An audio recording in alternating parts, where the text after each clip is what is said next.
Hello, my love. Welcome to another episode of Blisstopia podcast. I am your host, Mercedes Castellani, and today we are back into the audio podcast. Basically, I'm in Argentina visiting my family for 6 weeks, and basically, the Wi Fi decided to play tricks on me today. So it is absolutely impossible for me to record a video episode. So here we are, back like in the original days, recording an audio, but I committed to putting one podcast out there every Friday, and here I am. Even if there is no Wi-Fi right now, I want to put a podcast episode out there. So I'm looking here all pretty with my makeup done, beautiful clothes, great background, but you cannot see any of that because the Wi-Fi doesn't allow us to. But here we are. Some things we control, some things we don't control, and I certainly do not control the quality of the Wi-Fi over here. So today we're going to have an amazing episode, and I want to share with you very vulnerably how I managed to have the ultimate glow up in my life. So what we're going to do is I'm going to share with you 8 areas of your life so that you can evaluate those areas. From 1 to 10, you can evaluate how you feel like these areas are thriving right now in your life or not. So 10 being the maximum and 0 or 1 being the minimum. And then I'm going to share with you which were the 5 areas where I had a major glow up in the past couple of years. So first, let's start with the 8 areas that you can look into. There's no particular order here. They're all equally important. Of course, then we can define priorities, which of those 8 areas are a priority for us. But here, as I explain those areas to you, the order doesn't mean that one is more important than the other, and you can define your own priorities for your life. So let me share the 8 areas. The first area is spirituality. So how connected do you feel to yourself, to universe, God, source, however you want to call it? How connected you feel with other human beings? How connected you feel with other living beings? How connected and graceful does your soul feel? So again, 10 being the maximum, 1 or 0 being the minimum. The second area you want to look into is health. So your physical and your mental health. How alive do you feel? How vital do you feel? How beautiful is it to be in your body, in your own skin? How beautiful is it to be in your mind, experiencing your thoughts and your emotions? The third area is love. So romantic relationships. How is this area doing? How do you feel? Do you feel love? Are you sharing your life with someone? Would you like to share your life with a person or more than one person? We're not here to set beliefs and set, paradigms onto you. So how do you feel like your love life is doing? The fourth area is work. Whether that is a career, if you're doing a corporate career, or your business, if you have a business. How is your job, your work, your career, your business doing? Do you feel like you have a sense of purpose? Do you feel motivated to do it? Or do you feel like you need to be dragging yourself? You're not motivated. Maybe you're not getting enough recognition for the things that you're doing. So from 1 to 10, how does your work feel to you? The fifth area is finances. Very important. Are your finances stable? Do you feel secure with money? Do you live in overflow and abundance? Or do you live in scarcity, debt, worry? How are your finances doing? Then we have family. So how is your relationship with your family? That can either be the relationship with the family that you were born into or your own family if you have started your own family. The seventh area is friends, your relationships. How are those friendships going? Do you have as many friends as you would like to have? Do you have beautiful, deep connections? How is that area of your life doing? And the last, but certainly not least, area is fun. Are you enjoying your life? Are you happy on a daily basis? Do you feel content on a daily basis? Are you doing things just for fun? Not because you're trying to achieve something else, but just for fun. So, again, spirituality, health, love, work, finances, family, friends, and fun. How are these areas doing? And if you want, you can pause the podcast right now and just do a little check in on how these 8 areas of your life are doing. So, now I want to share with you how I managed to have a major glow up on some of the areas that historically had not been in a good place. Before we dive into that, I do want to acknowledge that there are 3 areas of my life that have always been in a good place. And I do recognize that there's a huge privilege in that. So those 3 areas are family, friends, and fun. And when I talk about privilege, it's because I know that this is not given for everybody. My family, for example, has always been strong, stable. I have a big family, a very united family, and we have always been there for one another. My mom is absolutely amazing. My father, he could have done a little bit better as a father, but he loved us the best way that he could. My aunts and uncles, I have a lot of cousins. I grew up with my 2 grandmothers and my grandfather. So it is a big and loving family that deeply cares for me and my well-being. So that area of my life has always been stable and nice. And even when I moved to another city first in Argentina, and then I moved to another country, France, and then I moved to Spain, and then I came back to Paris, my family has always been there for me, and it has always felt like I had this safety net there supporting me. So if something was to go wrong at some point, I knew that I could always come back home. That has never been the case. Things have been amazing for me, but just knowing that you have a loving home to come back to, it is a huge privilege because it's not the case for everybody. My friends, that area of my life has always been thriving. For me, it's very easy to make friends. So as soon as I arrive in a new city, it's just quite easy for me to make friends. I meet a lot of people, and then when I click with some of those people, I will entertain those relationships.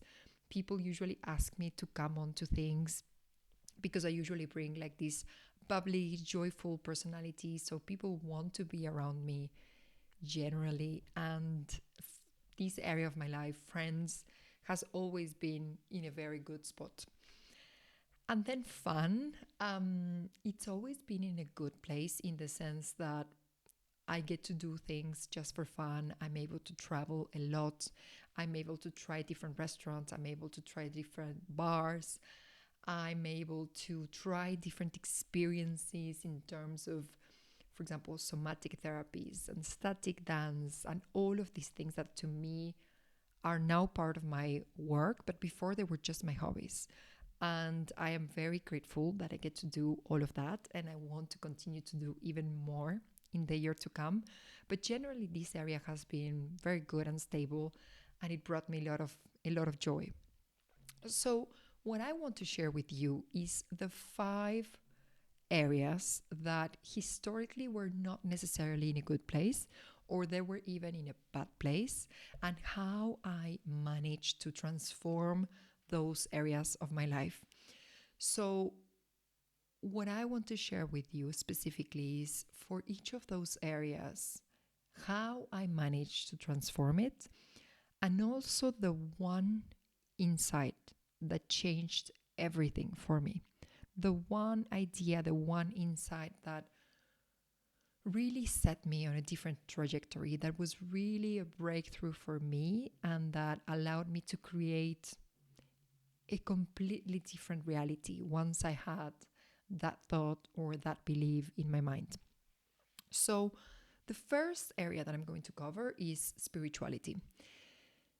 Spirituality is a very interesting area. So I grew up in a Catholic city, in a Catholic country, in a Catholic school, in a Catholic family. But the truth is that I never found happiness in Catholicism or Christianism.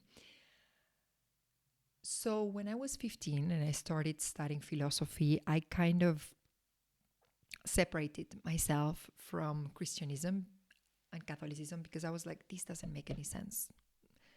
When I started thinking for myself when I was 15, I was like, this makes no sense. So there were many years of my life, from my 15 to 25, so 10 years of my life, in which I was completely disconnected from spirituality. Before my 15-year-olds, I used to go to church and I was like kind of like a good Catholic girl, but it never really gave me a sense of growth, a sense of connection, a sense of expansion. The way, at least the way I received Catholicism was a lot of restrictions, a lot of things that you cannot do. So that was the way I lived it for 15 years. Then I was completely disconnected from spirituality for 10 years.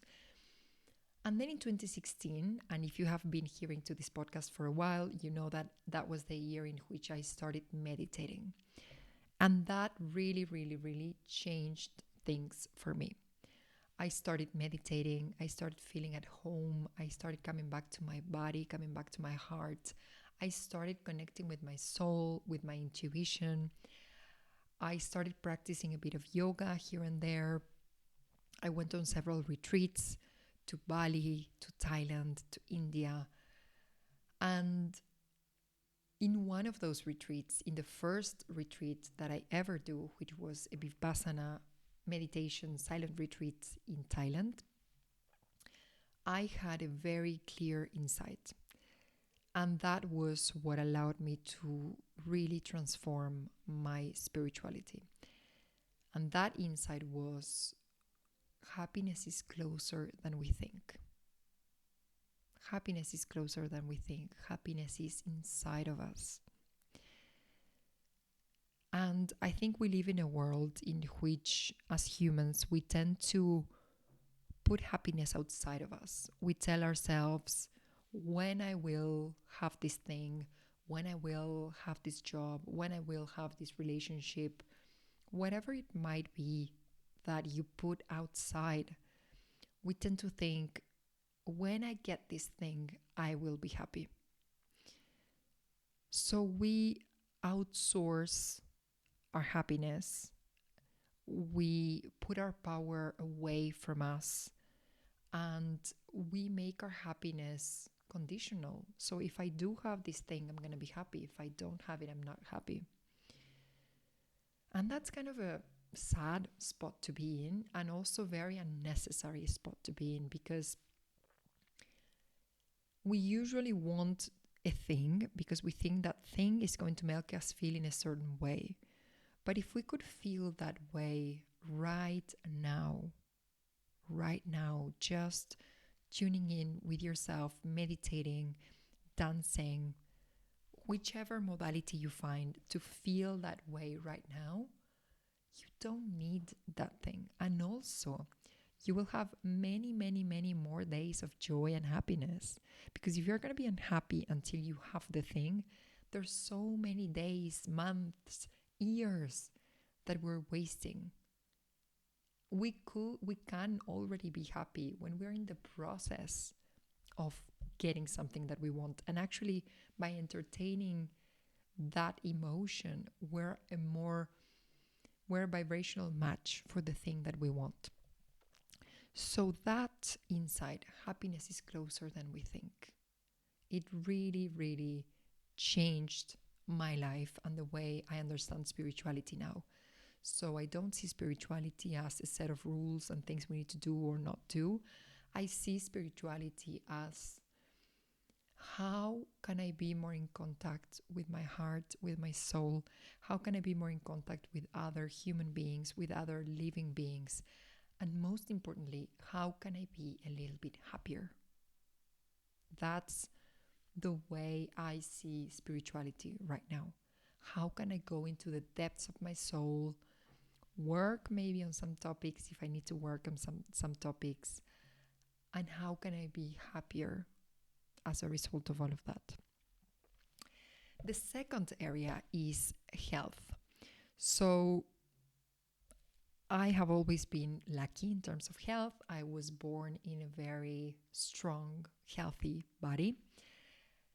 But there was a point in my life, I think between 2013 and 2017, in which I was in a relationship that didn't make me really happy. So I really deeply loved this person, but I couldn't see a future with this person. So it was a difficult spot to be in. And because I was suffering a lot because of that relationship, I kind of put my health, taking care of my body, self-love, all of that on the back burner. So I wasn't doing a lot of sports. I was eating whatever I wanted to eat. And I wasn't really taking care of my body. So when I broke up with this person in 2017, I started to take care of my health. And around 2019, I decided that I wanted to do sports 3 times a week and that I wanted to eat very healthy food. And I started to take a good look into some of my habits, like, for example, drinking less alcohol. Mind you, I was working in the wine industry, so that was a little bit complicated to reduce to 0% of alcohol. But I was trying to reduce, and I was trying to eat healthy and do sports 3 times a week.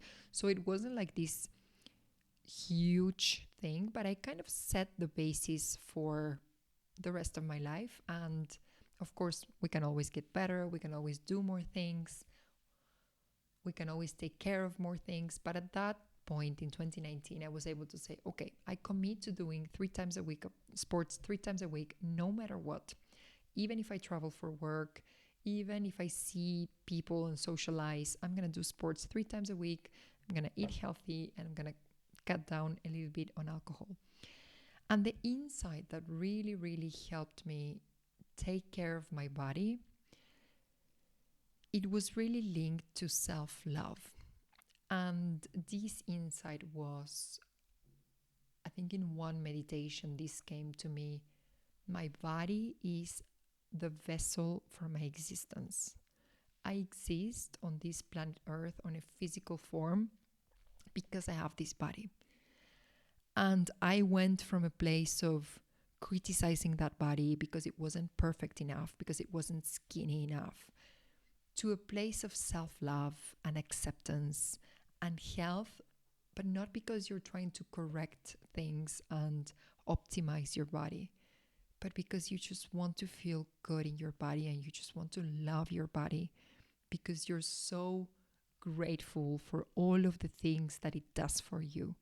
You get to eat delicious food, you get to see beautiful things, you get to hug people that you love, you get to have delicious sex, you get to feel your pets around you, feel the people that you love around you.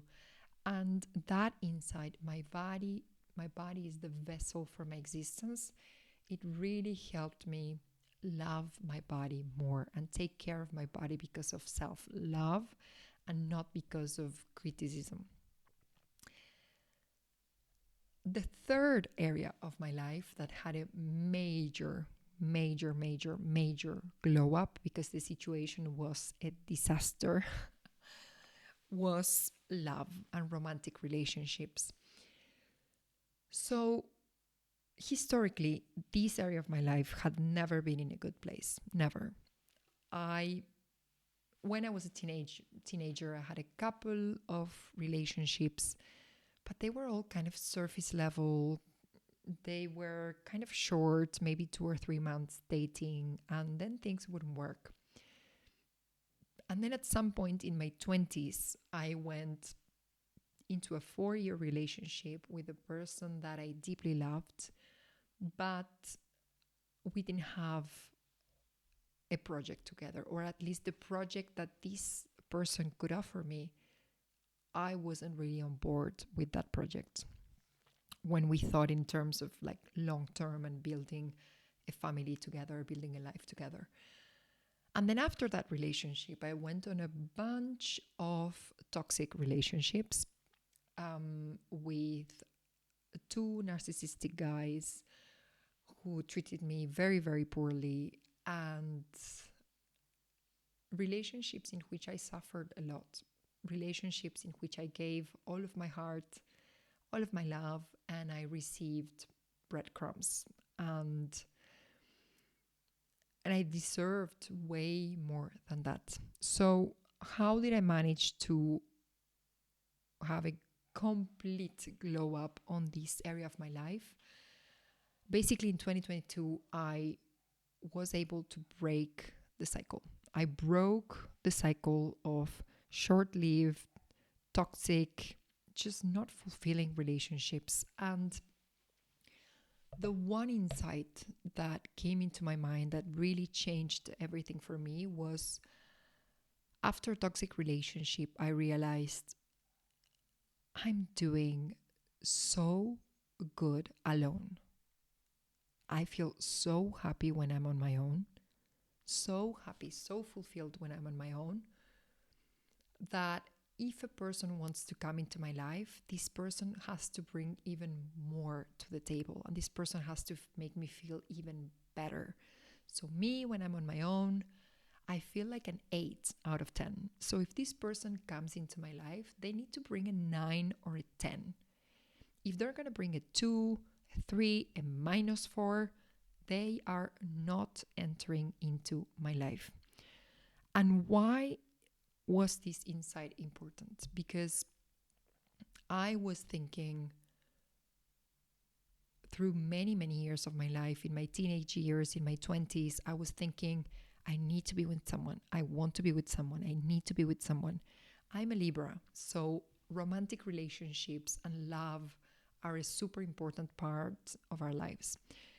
But since I was a teenager, I was like, I need to be with someone. I want to be with someone. I need to be with someone. I want to be with someone. That's like the most horrible, desperate energy you will ever find. I need to be with someone. You don't need to be with someone. Maybe you want to be with someone. And because I needed to be with someone, I was able to tolerate situations that I should have never tolerated or accepted. So when I told myself, I'm doing amazing on my own, I feel like an 8, and if someone comes into my life, they need to bring a 9 or a 10, things changed because I stopped accepting less than what I deserved.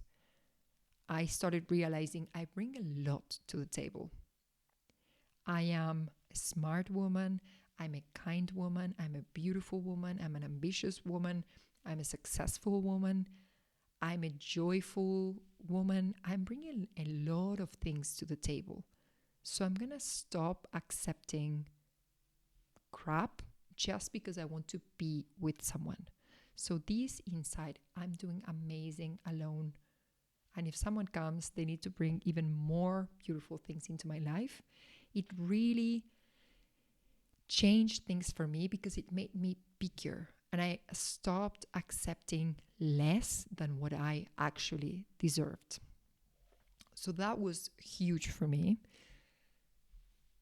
The area number 4 that changed so much, and I had a major, major glow up, and you have all seen it if you've been in my world for a while, is the area of work. So just to summarize, if you're new to the podcast, you need to know that before I became a coach, I was a marketing director. So I was working in the wine industry and I was a marketing director. And I really liked that job. I was in that industry doing marketing in the wine industry for 12 years. And for many years, I really liked it. For 10 years, we could say I really liked it.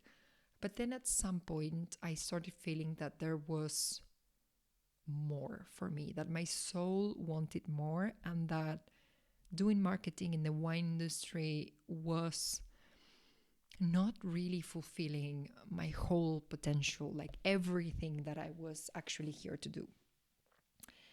So this area of my life, work, it was a huge transformation, because before I was doing that job because it was fun, because it was well paid, because it was prestigious, it had a lot of status. Because when you say you're a marketing director, people are like, wow, that's successful. That's probably a lot of money. But deep down, during the two last years, I was feeling so stressed, so drained, so frustrated. I didn't want to do that anymore. So in 2022, in April 2022, I was walking around Barcelona and I had an idea. I had the idea of the name Blisstopia, what it meant and how I would explain it to people. I had the idea of creating a podcast. I had the idea of setting up a business. The whole thing, the whole vision came to me while I was walking in Barcelona. But from the moment I had that idea to the moment I actually went full time on my business, it was kind of like a year and a half, I would say. So I had the idea in April and I quit in April 2022, and I quit my job in September 2023. And since October 2023, I work full time on my business. So this area had a major, major glow up. And all of this transformation came when I realized that my purpose was somewhere else, that my soul wanted to do something else. When I realized that my intuition was first whispering, then talking, and by the end of my corporate career, screaming at me. And I did a transition, of course. So I was still a marketing director and I started studying coaching. I did my master's in coaching. I started having a couple of clients. And then when I had a very interesting number of clients, I decided that I would go all in on my business. And that was since October 2023. So this area of work, it used to be linked to a career for me that, as I said, was good for 10 years.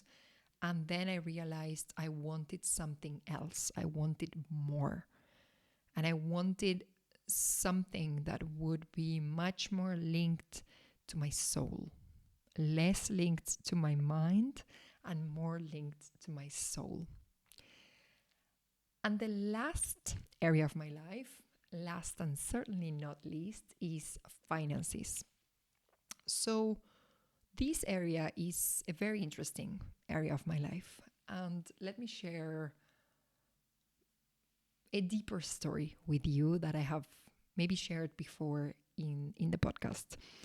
So I was born in a middle high class in Argentina. Maybe middle class in terms of income and high class in terms of the education that I received. I was very lucky to go to a private school in my hometown, primary and secondary school, and I received a good education. But my parents, they were very, very hardworking people, but their income didn't necessarily reflect how much they were working. So my father was an engineer, my mom was a biochemist, which are very prestigious careers to pursue. And they were very hardworking people, both of them. And they did the best that they could. And we had a home. We never lacked anything important. We always had food. We We always lived in the same home. We always had education. So all of our basic needs were met, but we weren't able to have all of the things that we wanted. Kind of like that extra doll that you want when you're a kid, or maybe one extra trip somewhere. So we had our basic needs met. We had, as I said, very good education, a home, food, and we had one holidays all together once per year. So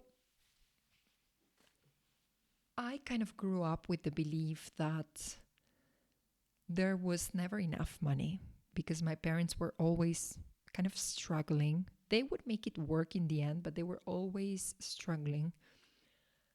And I grew up with the belief that money wasn't an energy that I could trust.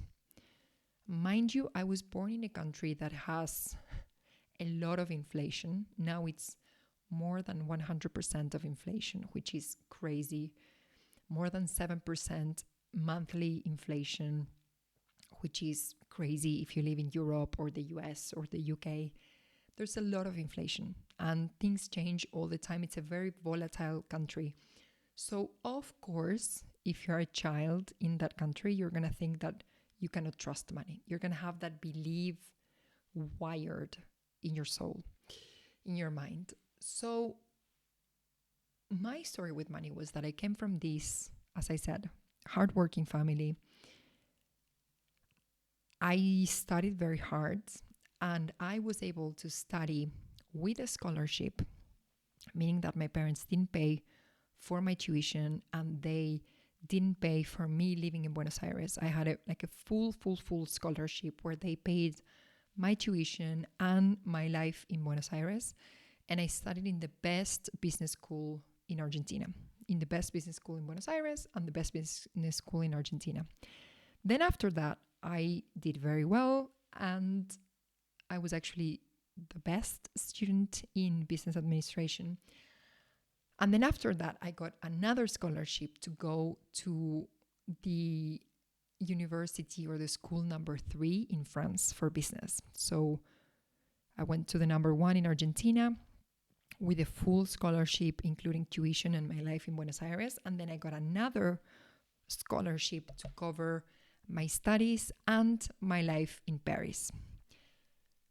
So I did a lot of social upward mobility because of the schools in which I studied. And then after that, I got good jobs because I came out of good schools. And I became a marketing director. So I had a very good salary, marketing director in Europe. So I had a very good 6-figure salary. But I came from this environment and my beliefs were still there. Money flies away. It's something that my mom used to say. And I always had this belief that I couldn't trust money. I had an anxious attachment style, so I was always checking on my money, if it was still there, if the payments had gone through, if I had received all the payments that I had to receive. Just very controlling with my money. And I was also, when I started having more money, when I started having really nice jobs and really nice roles, and I started having a lot more money, I was able to attract money, but then I was hoarding that money. I had everything on a savings account. It wasn't even a high yield savings account. It was just an account that was there with like ridiculously low interests. So I managed to have a very good life, a very good income being a marketing director. But then when I decided that I wanted to create my own business, I realized, whoa, I'm going to have to work on the money mindset because now I'm going to be the one generating the money with my services, with my products, with my communication, with the way I'm going to do sales. And I realized if I don't work on my money mindset, my business might not work because You are the one generating the business. You are the one who can create a reality with her own beliefs. So I did a lot of work on money mindset. I worked with Manifestation Babe. She's a self-made billionaire, and I worked with her. I worked with another coach. I really took basically 1 year to rewire my mind for wealth and to realize that I could also be wealthy and even wealthier having my own business.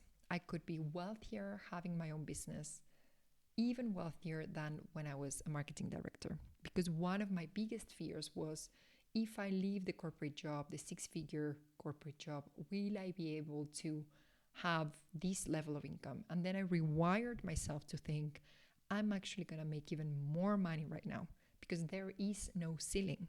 There is no floor, but there's also no ceiling. And while I was doing a lot of money mindset work, there was one point in my life, in this journey doing money mindset, in which I realized, and this was the one insight that changed everything for me. And this insight was, money has always been there for me. Money has always been there for me. And why is this belief so important? Because before I did all this work, I had the impression that money had not been there for me, that money was always kind of like escaping from me, that money wasn't an energy that I could trust. And then when I did a very, very deep money mindset work and I rewired my mind for wealth, I realized that money, one way or the other, had always found its way to me. First, it was through my parents. Then it was through a bunch of scholarships that changed my life. I had a minor scholarship when I was in high school. Then I had this very important scholarship to study in the best business school in Argentina.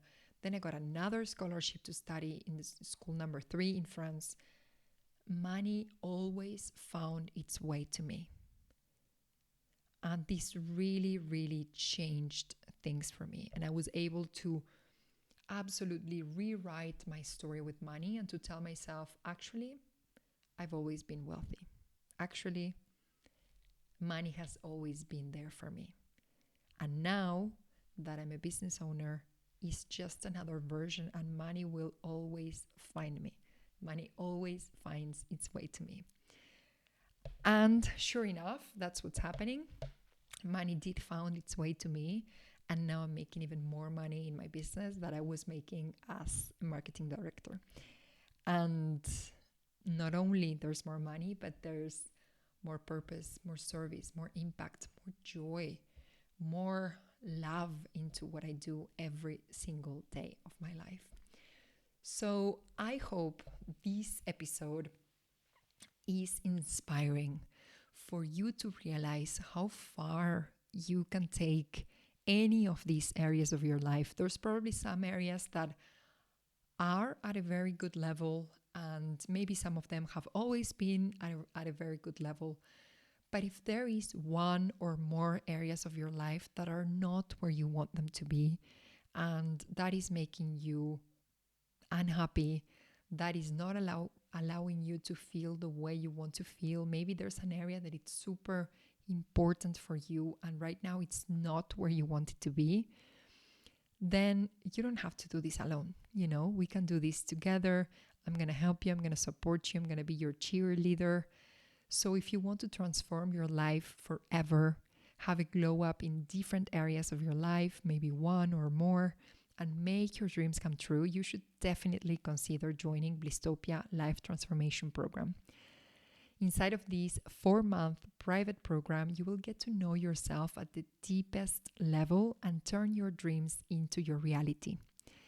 If you commit for 4 months to manifesting your dream life, you will gain solid self-awareness, understand your identity, your values, your strength, your priorities, and your desires. You will dream big, Tune in with yourself and define what success and happiness means to you and no one else but you. You will understand how to bridge your current life and your dream life. You will take action and make your dream life actually happen. So inside of this program, the way it works is that we're going to choose one topic, one area of your life that you wish to up level, and we're going to take that area to the next level. We're going to glow up that area of your life. So that area could be your spirituality, your finances, your health, designing a life that feels amazing in general. So if you want to transform your life forever, don't wait. Do yourself a favor. Do it now. Start now. Why wait another month when you can be happy now? So if you want to do this, you're serious about this, you want to commit and you want to see change in your life, apply for the Blisstopia Life Transformation Program. You will find the link in the show notes. And I will be so, so happy to support you on this journey. I will see you on the next episode. And in the meantime, in Blisstopia we trust.